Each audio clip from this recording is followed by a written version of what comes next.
Hello everyone, a very good morning all of you guys. Okay, so let's continue our classes guys. So guys यहाँ पे देखो activity number 4. ठीक है, अभी तक हम लोगों ने क्या किया था गाइस, बहुत सारे केमिकल रिएक्शन, उसके प्रोडक्ट रिएक्टेंट के बारे में पूरा ए टू जेड नॉलेज ले लिया. ठीक है, रेडॉक्स के बारे में, आपके बेसिकली कॉम्बिनेशन रिएक्शन के बारे में. ठीक है, displacement, double displacement, A to Z. Okay, अब देखो क्या है. In activity 4 we say that the formation of calcium hydroxide is occupied by the release of a large amount of heat. Okay, मतलब ये बनता कैसे है गाइस कैल्शियम हाइड्रोक्साइड, जब उसमें लार्ज अमाउंट में क्या निकलता है गाइस, हीट निकलता है. Such reaction are known as exothermic reaction. तो ऐसे रिएक्शन हमारे लिए क्या है, एक्सोथर्मिक रिएक्शन है, जिनमें लार्ज अमाउंट में क्या निकले, हीट निकले, यानी हीट का प्रोडक्शन हो. मतलब सिंपली अगर कोई केमिकल डाल रहा है उससे हीट निकल रहा है तो वो एक्सोथर्मिक है. यहाँ पे एक वर्ड याद रखना, एक्सोथर्मिक. एक्सो मीन्स होता है गाइस एक्सटर्नल, थर्मिक मीन्स होता है हीट. ओके, मतलब जिसका हीट क्या हो, बाहर निकले, उसको बोलते हैं एक्सोथर्मिक. और एंडो में होता है जिसका हीट अंदर जाए, यानी कि जिसको हीट की रिक्वायरमेंट हो, उसको बोलते हैं एंडोथर्मिक. ओके, अब एक्टिविटी नंबर 4 देखते हैं गाइस. एक्टिविटी नंबर 4 जो है, ओके, आपकी बुक में ये रहा एक्टिविटी नंबर 4. यहाँ पे देखो क्या हो रहा है गाइस, ये जो है वाटर है और ये जो है कैल्शियम ऑक्साइड है. Okay, calcium oxide. Take a small amount of calcium oxide और quick lime in a beaker. Slowly add and water to it. Touch the beaker and do you feel any change in temperature. Okay, बस इतना ही है. Okay, अब देखो condition guys. ये जो calcium oxide है ना, ये कैसे बनता है सब पता है आप लोगों को. ये जब होता है कैल्शियम कार्बोनेट से बनता है, यानी कि चूने से. जब कैल्शियम कार्बोनेट को आपको लोग वार्म वाटर में डालते हो, यानी गर्म पानी में डालते हो, तो देखते होगे ये कैल्शियम ऑक्साइड प्लस क्या बनता है गाइस, कार्बन डाइऑक्साइड. ये जो कैल्शियम ऑक्साइड होता है वो पपड़ी के जैसा, यानी कि सिंपल पीपीटी के फॉर्म में उस जो भी सरफेस में आप लोग डालते होगे उसके चारों तरफ क्या होता है, जम जाता है. और जो कार्बन डाइऑक्साइड गैस होता है, यही हीट के साथ उसमें देखना बहुत ज़्यादा हीट निकलता है. जब कैल्शियम कार्बोनेट को हम लोग गर्म पानी में डालेंगे ना, बहुत ज़्यादा हीट निकलती है. सेम वैसे ही जब कैल्शियम ऑक्साइड जो इससे बना है उसको अगर हम लोग किसी वाटर में डालते हैं तो उतना अमाउंट में नहीं, लेकिन जो ये हीट होता है उसकी वजह से ये जो वाटर होता है, आप कोल्ड वाटर भी डालोगे तो वो भी उसको क्या कर देता है, ये गर्म कर देता है. ओके, तो ये कंडीशन क्या है, उसके अंदर क्या है गाइस, उसके अंदर की जो एनर्जीज है, यानी कि उसके अंदर का जो हीट है वो क्या हो रहा है, बाहर निकल रहा है. तो ऐसा जो रिएक्शन होता है जिसमें एनर्जी बाहर निकलती है उसको एक्सोथर्मिक रिएक्शन बोलते हैं. ओके, नेक्स्ट देखो गाइस. ओके,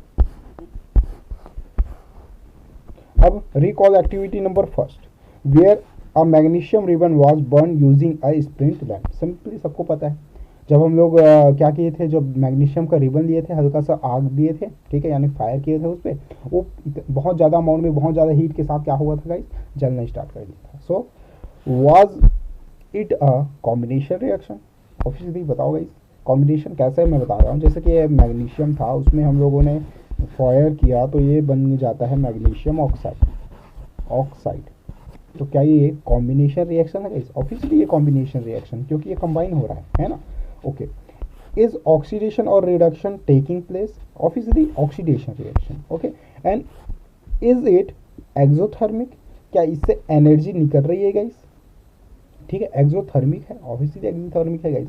हल्का सा अगर फायर करते हैं तो इसमें रिक्वायर तो है, बट याद रखना इसको जब ये गर्म होता है तो बहुत ही ज़्यादा अमाउंट में, बहुत ही ज़्यादा अमाउंट में क्या करता है, ये बहुत ज़्यादा एनर्जी प्रोड्यूस कर देता है. ठीक है, तो ऑब्वियसली ये क्या होगा, एक्सोथर्मिक ही होगा. Recall activity number 3. Okay, where zinc granule were reacted with dilute hydrochloric acid, it is this displacement reaction also an exothermic reaction.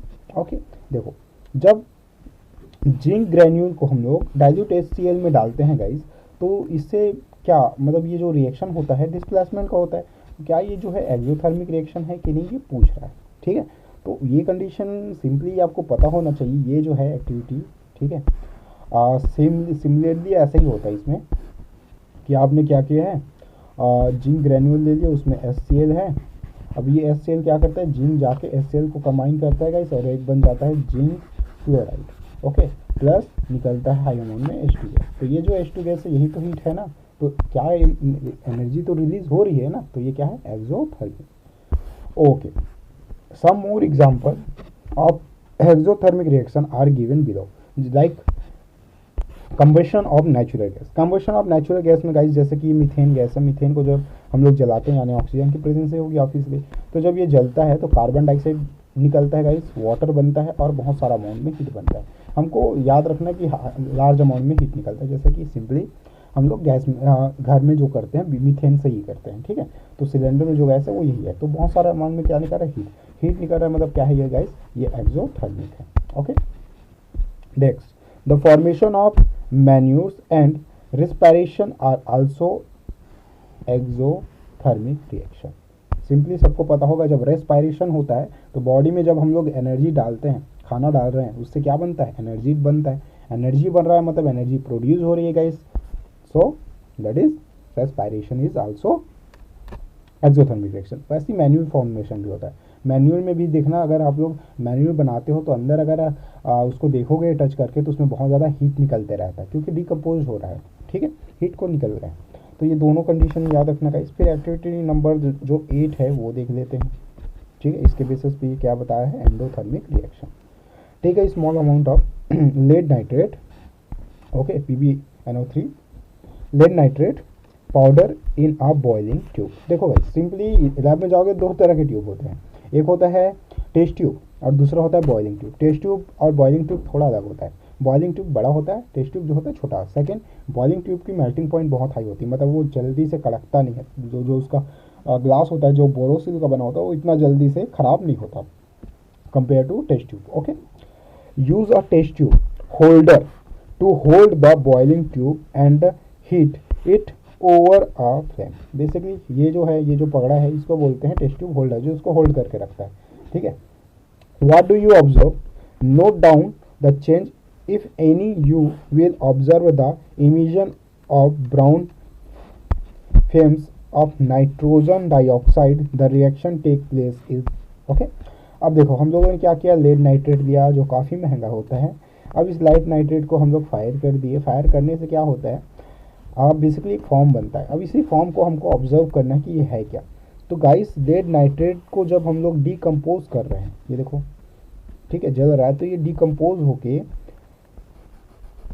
आपका लेड ऑक्साइड, नाइट्रोजन डाइऑक्साइड और ऑक्सीजन गैस प्रोड्यूस करती है। Okay, condition देखो, यहाँ पे ये सारी चीज़ें प्रोड्यूस हो रही हैं, ठीक है। हीट का कहीं सवाल है क्या, नहीं, बट हम हीट तो इसको ही दे रहे हैं ना। ये देखो ये फ्लेम से ही जल रहा है, मतलब हीट देने से ही क्या हो रहा है, ये डिसोसिएट हो रहा है, डिवाइड हो रहा है, डिकम्पोज हो रहा है।